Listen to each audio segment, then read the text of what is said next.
What's next for Sam Bankman-Fried's legal case? The FTX founder still faces potential post-trial motions, sentencing, and perhaps another trial. The story of United States v.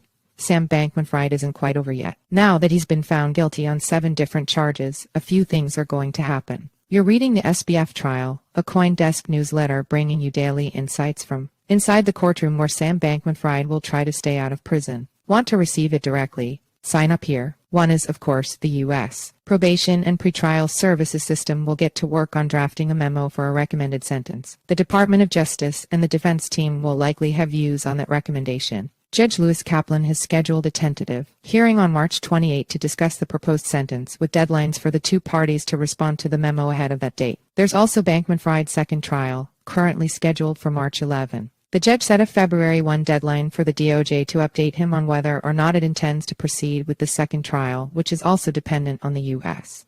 winning permission from the Bahamas government. As a reminder, Bankman-Fried faces additional charges of fraud on FTX customers tied to derivatives, though it's worth noting that last week's conviction did include a count of conspiracy to commit commodities fraud, securities fraud against FTX investors, conspiracy to commit bank fraud, conspiracy to operate an unlicensed money transmitter business, and conspiracy to violate the Foreign Corrupt Practices Act.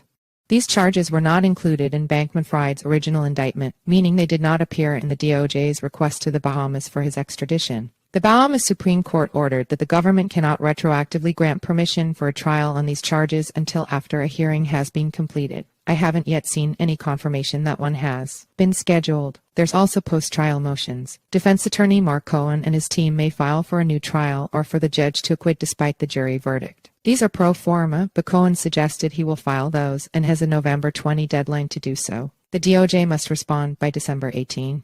Nick Heilish to editor's notes. We're going to be wrapping up regular editions of this newsletter soon. I don't have a specific end date yet, as we're still digging through the various notebooks we filled up and washing the ink out of our pockets. Once we do finish up, we'll be putting this newsletter on hiatus. If there is news, say, something unexpected happens with the post-trial motions, we may send out a special issue of this newsletter. Nick Heilish did.